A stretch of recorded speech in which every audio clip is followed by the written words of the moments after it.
사람은 겉으로는 절대 알 수 없습니다. 평소에는 잘 보이지 않습니다.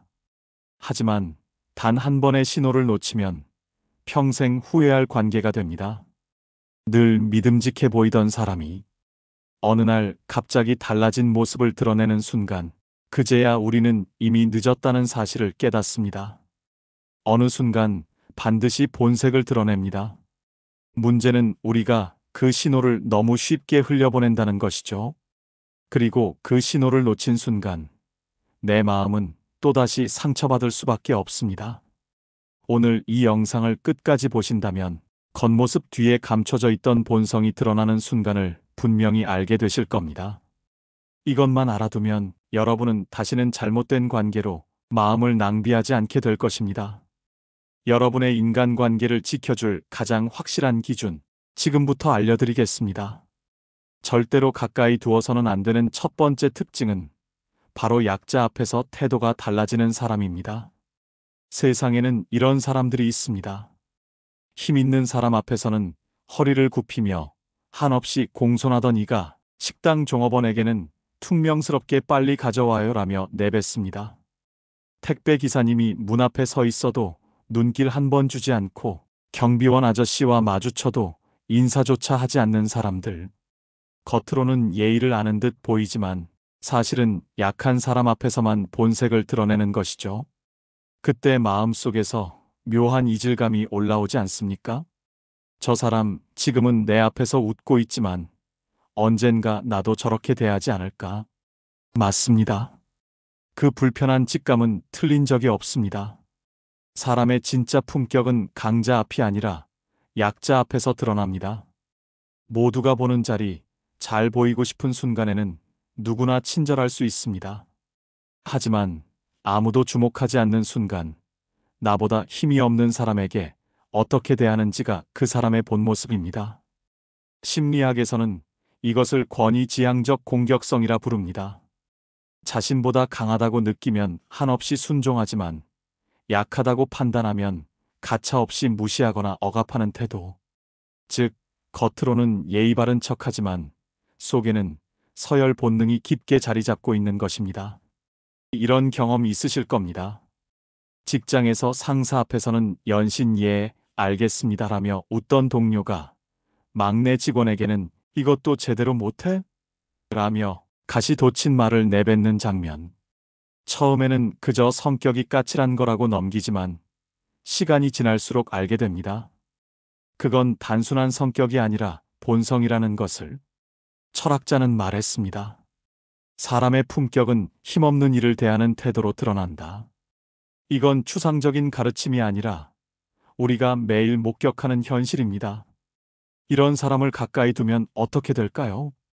처음엔 나를 존중하는 듯 보여도 상황이 달라지고 힘의 균형이 바뀌는 순간 나 역시 그 무례함의 대상이 됩니다. 그리고 그 무례함은 결코 사소하지 않습니다. 말 한마디가 마음을 찌르고 무심한 태도가 나를 작아지게 만들며 결국 내 자존감까지 무너뜨립니다. 절대로 가까이 두어서는 안 되는 두 번째 특징은 작은 권력에 취해 돌변하는 사람입니다. 그 사람은 큰 권력을 쥐었을 때보다 오히려 작은 권력을 손에 넣었을 때 더 빠르게 본색을 드러냅니다. 평범하던 사람이 단체 모임에서 회장, 총무, 대표 자리를 맡는 순간 말투가 달라지고 표정이 변하고 태도는 군림하려 드는 쪽으로 흘러갑니다. 이제부터는 내 기준으로 움직여야 해. 이건 내 허락을 받아야 해. 불과 며칠 전까지만 해도 겸손했던 사람이 갑자기 권위자의 얼굴로 바뀌는 모습은 낯설면서도 소름 끼칩니다. 동창회 회장이 되자마자 친구들에게 군림하는 사람, 한 번쯤 보신 적 있으시죠? 늘 평범하고 소탈하게 보였던 사람이 어느 날 작은 직책이나 역할을 맡게 되자 태도가 완전히 달라지는 경우 말입니다. 예전에는 겸손하던 사람이 갑자기 군림하려 들고 말끝마다 내가 결정할게 라는 뉘앙스를 풍기는 모습. 그 순간 우리는 깨닫게 됩니다. 작은 권력조차 다루지 못하는 사람이 있다는 것을. 아파트 주민 모임이나 지역 행사에서도 비슷한 일이 벌어집니다. 단순히 회계나 총무 역할을 맡았을 뿐인데 마치 모든 권한이 자기 손에 집중된 것처럼 말합니다. 처음엔 추진력 있어 보일 수 있지만 시간이 지날수록 주변 사람들은 숨이 막히고 결국 관계가 무너집니다. 심리학자들은 이 현상을 권력 중독의 초기 단계라고 부릅니다. 작은 권력을 쥐는 순간 뇌에서는 도파민이 분비됩니다. 그 달콤한 쾌감에 취하면 자신이 특별한 존재라는 착각에 빠지고 더 큰 권력을 원하며 점점 타인을 억압하게 됩니다. 무서운 건 작은 권력조차 다루지 못하는 사람은 큰 권력을 쥐면 반드시 타인을 짓밟는다는 사실입니다. 처음엔 친구 모임에서 드러나지만 결국 가까운 가족, 가장 친한 친구, 그리고 나에게도 그 본색을 드러냅니다. 철학자는 말했습니다. 작은 권력을 휘두르는 자를 조심하라. 그 안에는 거대한 열등감이 숨어 있다. 겉으로는 당당해 보여도 속에는 불안정한 자존감이 가득합니다. 그 불안을 가리기 위해 작은 권력을 무기로 삼아 타인을 억누르는 것입니다. 이런 사람 곁에 있으면 어떻게 될까요? 첫째, 내 자유가 점점 줄어듭니다. 작은 일조차 상대의 허락을 받아야 하는 상황이 반복됩니다. 둘째, 신뢰가 무너집니다. 처음에는 책임감 있는 사람이구나 라고 생각했지만 곧 내가 이용당하고 있구나라는 걸 깨닫습니다. 셋째, 그 본성은 변하지 않습니다. 작은 권력도 다루지 못하는 사람은 더 큰 권력 앞에서 반드시 타인을 파괴합니다. 여러분, 권력은 불과 같습니다. 잘 다스리면 따뜻함을 주지만 다루지 못하면 모든 것을 태워버립니다. 작은 권력에도 취해 변하는 사람이라면 이미 본성이 드러난 것입니다. 그 곁에 오래 머무르면 결국 내 삶까지 타들어갑니다. 반대로 믿을 수 있는 사람은 권력을 쥐어도 변하지 않습니다. 직책이 높아져도 여전히 겸손하고 자리에 앉아도 여전히 귀 기울입니다. 그런 사람이야말로 진짜 곁에 두어야 할 사람입니다. 여러분의 삶은 누군가의 권력놀이에 이용당하기엔 너무 소중합니다. 작은 권력에 취해 돌변하는 사람. 그 신호를 보았다면 반드시 거리를 두십시오. 그것이 내 마음을 지키는 가장 확실한 방법입니다. 절대로 가까이 두어서는 안 되는 세 번째 특징은 실수했을 때 핑계부터 대는 사람입니다. 분명 본인이 잘못했는데 내 잘못 아니야라며 핑계부터 대는 사람. 옆에 두면 어떻게 될까요? 분명히 본인이 잘못한 것이 뚜렷한데 입을 열자마자 내 잘못이 아니야라는 말부터 쏟아내는 사람 말입니다. 상황 탓, 남 탓, 타이밍 탓. 끝내 자신은 아무 잘못도 없다고 우기는 모습. 이때 우리는 순간 당황합니다. 아니, 분명히 내가 실수한 건데 왜 나한테 책임을 돌리지? 하지만 이런 순간이 반복되면 깨닫게 되지요. 이건 단순한 변명이 아니라 그 사람의 본성이라는 것을. 실수는 누구나 합니다. 완벽한 사람은 없습니다. 중요한 건 실수 후의 태도입니다. 어떤 사람은 실수했을 때 이렇게 말합니다. 제가 챙기지 못했습니다. 제 잘못입니다. 이 한마디가 불편할 수도 있지만 오히려 신뢰를 줍니다. 왜냐하면 책임을 인정하는 용기 속에서 진정성이 느껴지기 때문입니다. 하지만 또 다른 사람은 전혀 다르게 반응합니다. 아니, 원래 그건 내 일이 아니었어. 그때 상황이 너무 안 좋았잖아. 그건 네가 일찍 얘기해줬으면 됐잖아. 자신의 실수는 최소화하고 책임은 다른 곳으로 떠넘깁니다. 그 순간 우리는 피곤함을 느끼고 결국 그 사람의 부족함까지 내가 대신 감당해야 하는 상황에 놓이게 됩니다. 심리학에서는 이런 태도를 투사라고 설명합니다. 자신의 잘못을 인정하지 못하고 그것을 타인이나 환경 탓으로 돌려버리는 심리적 방어 기제입니다. 이 방식은 순간적으로는 체면을 지킬 수 있습니다. 하지만 장기적으로는 스스로를 속이는 결과가 되고 결국 주변의 신뢰를 잃게 만듭니다. 더 무서운 건 핑계가 습관이 되면 스스로도 진짜 잘못이 없다고 믿어버린다는 사실입니다. 그렇게 되면 그 사람은 책임감 없는 사람으로 굳어지고 가까운 이들은 점점 지쳐만 갑니다. 여러분, 회사에서 이런 경험 있을 겁니다. 프로젝트에서 실수가 생겼는데 누군가는 제가 확인을 못했습니다. 바로 수정하겠습니다. 라고 말합니다. 그 사람은 순간 부끄러울 수 있어도 결국 신뢰를 얻습니다. 하지만 다른 누군가는 제가 하려던 게 아니라 다른 팀이 제대로 안 해줘서라며 변명부터 합니다. 이런 사람과 함께 일하면 늘 내가 뒷수습을 떠맡아야 합니다. 가정 안에서도 마찬가지입니다. 약속을 어겼을 때 내가 일부러 그런 게 아니잖아. 길이 막혀서 늦은 거야. 라며 상황만 탓하는 배우자. 혹은 네가 미리 말해줬으면 됐잖아 라며 오히려 상대에게 화살을 돌리는 가족. 결국 가까운 사람들이 대신 사과하고 대신 불편을 감당하게 됩니다. 로마의 철학자는 말했습니다. 잘못을 인정하는 것은 굴욕이 아니라 인간의 위대함이다. 그렇습니다. 진짜 강한 사람은 실수 위에 변명이라는 벽을 쌓지 않고 책임 위에 신뢰라는 탑을 세웁니다. 반대로 핑계부터 대는 사람은 신뢰를 갉아먹습니다. 처음에는 그냥 넘어갈 수 있지만 반복되면 주변 사람들은 서서히 멀어집니다. 그리고 결국 나 자신도 그 피해자가 될 수밖에 없습니다.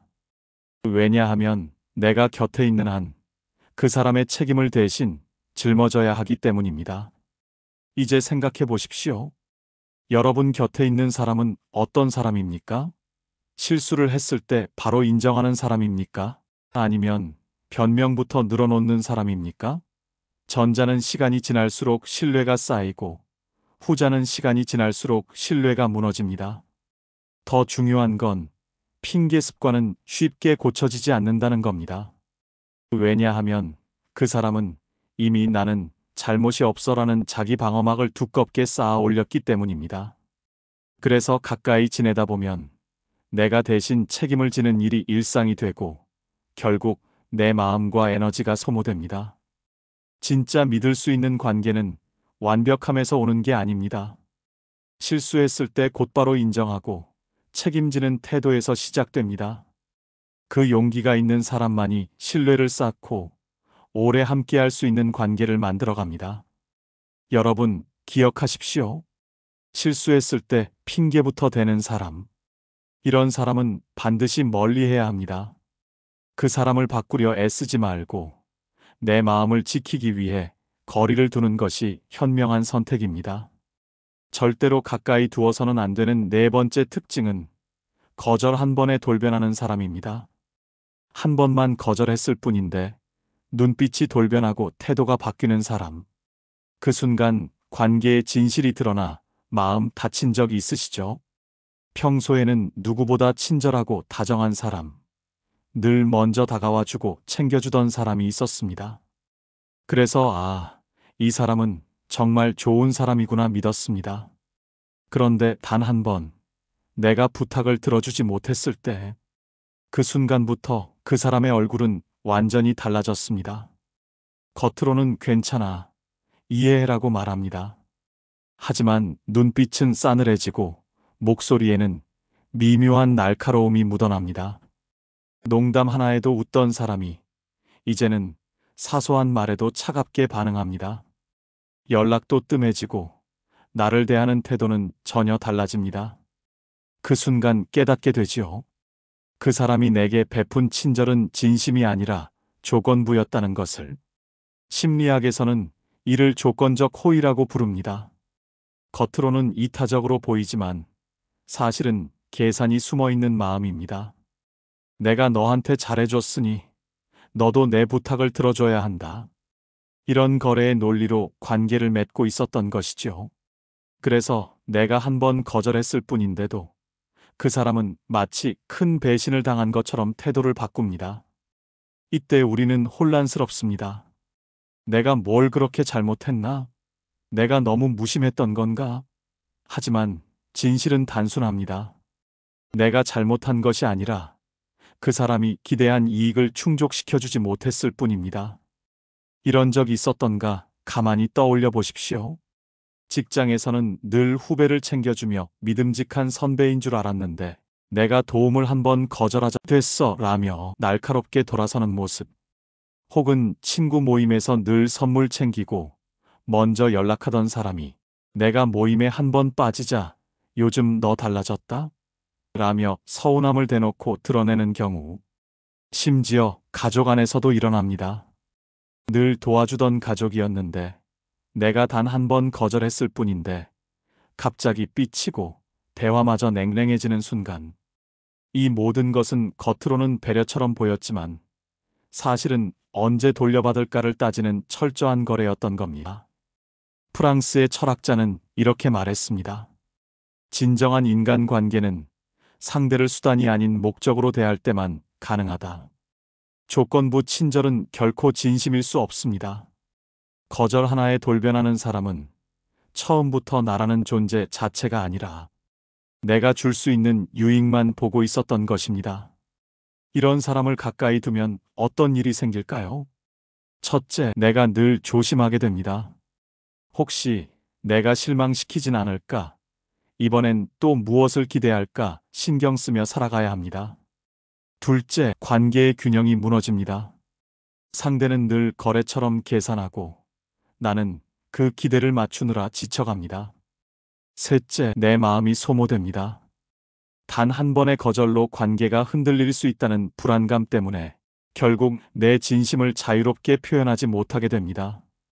그렇다고 해서 내가 잘못한 것은 아닙니다. 내가 이기적인 것도 무심한 것도 아닙니다. 단지 그 사람이 계산 속에 숨겨두었던 기대를 채워주지 못했을 뿐입니다. 진짜 관계는 거절에도 변하지 않습니다. 진심으로 아끼는 사람은 단 한 번의 거절쯤은 충분히 이해합니다. 왜냐하면 그 사람에게 중요한 건 내 존재이지 내가 줄 수 있는 유익이 아니기 때문입니다. 여러분, 이제는 기억하십시오. 거절 하나에 돌변하는 사람은 절대 가까이 두어서는 안 됩니다. 그들의 친절은 애초에 사랑도 우정도 아니었습니다. 그저 투자였고 거래였을 뿐입니다. 진짜 곁에 두어야 할 사람은 거절에도 미소를 잃지 않는 사람입니다. 내가 도와주지 못했을 때조차 여전히 나를 존중하는 사람. 그런 관계야말로 오래가고 내 마음을 지켜줍니다. 여러분의 삶은 누군가의 조건부 친절에 휘둘리기엔 너무 소중합니다. 거절 한 번에 돌변하는 사람. 그 신호를 보았다면 반드시 거리를 두십시오. 그것이 내 마음을 지키는 가장 확실한 방법입니다. 절대로 가까이 두어서는 안 되는 다섯 번째 특징은 타인의 비밀을 쉽게 발설하는 사람입니다. 이런 경험 누구나 있을 겁니다.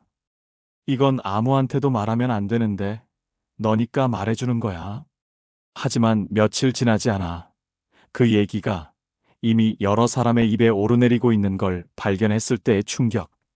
누군가의 비밀을 쉽게 발설하는 사람, 단 한 번이라도 보셨다면 절대로 가까이 두면 안 됩니다. 비밀을 지킨다는 것은 단순히 말을 아끼는 문제가 아닙니다. 그것은 곧 신뢰를 다루는 방식입니다. 누군가의 속 깊은 이야기를 가볍게 흘린다는 것은 그 사람의 인격이 얼마나 가벼운지를 드러내는 행동입니다. 이런 사람은 늘 같은 패턴을 보입니다.